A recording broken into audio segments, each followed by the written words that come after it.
All right, welcome back. Still broadcasting from Port Elizabeth this morning. So nice. And you know what I'm loving mostly? I think it's the pride of the people that come from Port Elizabeth and the Eastern Cape. They are so happy to see their city on television this morning, and I don't blame you. It's absolutely beautiful this morning. It really is, and you have all the right in the world to be proud. So thanks so much for writing in and just explaining to us how you're feeling this morning by just seeing these shots on your screen, because it's looking fantastic. It really is.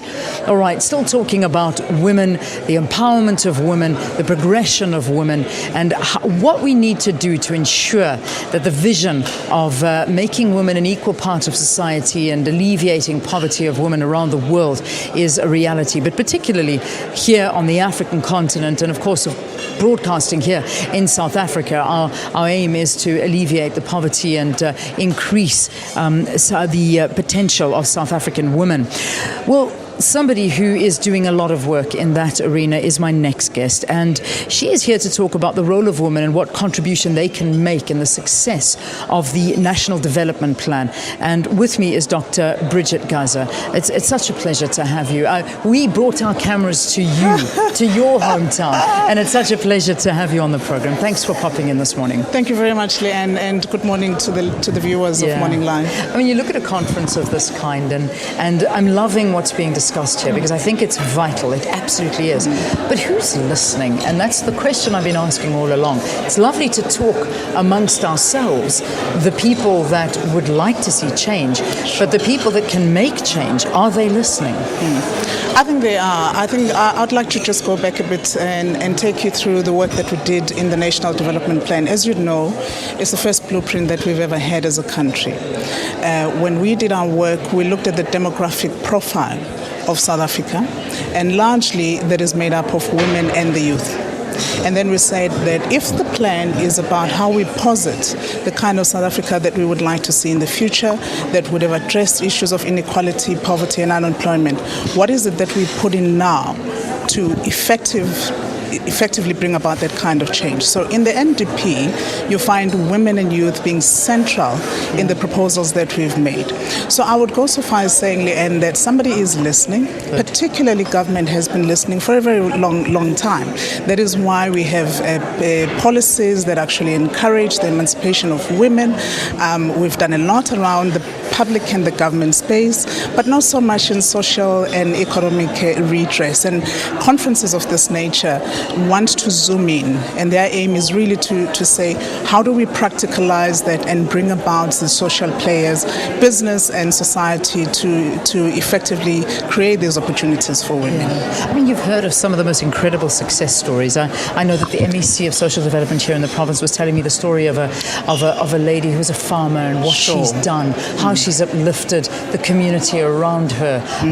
Just some of the initiatives that from a poor woman herself, she is now enriching so many people, and her life has changed along with those around her. So this is one example, but there's so much more that is needed. How do we fast track this? Look, we reflect a lot on the Beijing platform, and that's a good point to start, because it's quite precise on what we had envisaged long time ago, that women would have as an infiltration on all the sectors of society and the economy in particular. And we reflect also on the pronouncements of the UN, but not so much have we focused on what the African Union is saying 2063 as its own declaration of how do you then effectively introduce women to those sectors of society and the economy which have largely always been closed for them. And you actually say to them, you know what, it is practical for you to make it happen. And I think too often when we talk about the plight of rural women, it's such an easy and a lazy thing for us to just only focus on agriculture. When you can actually try and incorporate women's participation in telecoms, in energy generation, right on those areas where they've decided that that's the place that they want to live. So I would like to say that in the next iterations of how we develop or improve on the National Development Plan, it was a good first point that we started to segment those sectors of the economy in South Africa where it is feasible for us not only to create jobs but address inequality, particularly in the role of women being able to play a meaningful role in those sectors. So that's our first point of starting. But the level with which we increase the pace of involvement of business, people making decisions to include, because now what we talk about is preferencing when you want to say women must get a stake here and they must be encouraged to do Africa Intertrade. We now start to marginalize that role as if it's unimportant, and then we must always start people from the base. So I'm saying that the platform has already been created. We need the decisive participation and leadership of business in particular to say we're not going to go ahead with this transaction not unless it includes women. And I think in this environment, right in this background, you have key economic projects such as the two IDZs that are fundamentally playing a good role in that global reach. And where better a place to start than to say we now want to target women investors, and there is a place for them to economically participate. Yeah, it's incredible. You know, I was listening to this morning a UN report coming out just talking about the parity in terms of earning power between men and women. And I think one of the studies that the UN has come out and said is that it is going to take at least another 70 years before we get to that level where women are earning the same amount as men for doing the same job. It's unconscionable. And it's not right. Yeah, and I cannot comprehend it in my mind. But it's being spoken about. It is being shouted out loud. In fact, I mean, and I'm taking something and bringing it up here. I mean, I even saw at the Oscars, somebody brought it up. I think it was Patricia Arquette. She got up there and she said, women need to be taken seriously. We need to earn the same amount as men. This is a fight. It's a battle because it really is. We're doing the same job, but we need to earn that same amount of money. In terms of the National Development Plan, I mean, is this an issue? Is this on the agenda? It is an issue. It is an issue. It's about how we harness human potential and talent in South Africa. First, it starts with the recognition that there is that human potential and talent. And too often we've been caught up in the argument and debate that when we look for these women, we can't find them.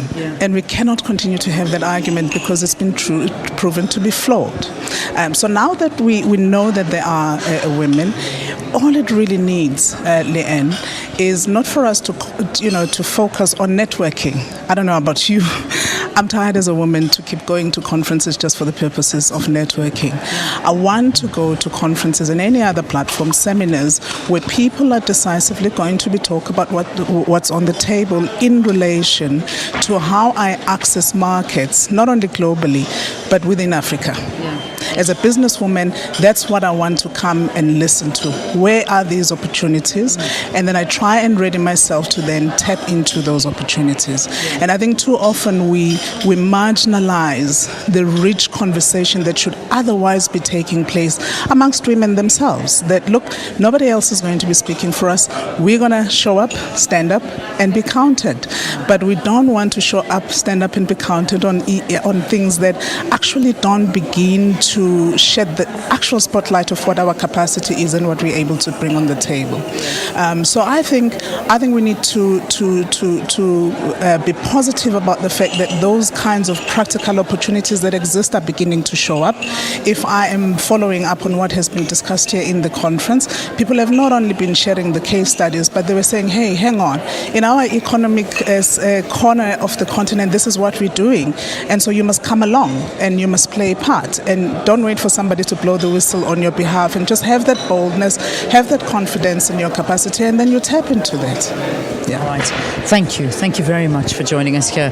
Very insightful conversation. Dr. Bridgette Gasa talking to us here about the economic empowerment, the development of women here in South Africa. And it can be done. It is not a pipe dream. It is happening. And you have to be part of it. Don't sit and watch it. Stand up and be part of it. I think that's the message out of all of this. Thank you so much. Thank you so much, Leanne, Thanks for being with us. All right. Let's either take a break or go back to Johannesburg. I'm not too sure. But either way, we are going back to Johannesburg. They're controlling us here. All right, apparently we're taking a break. We'll see you after this.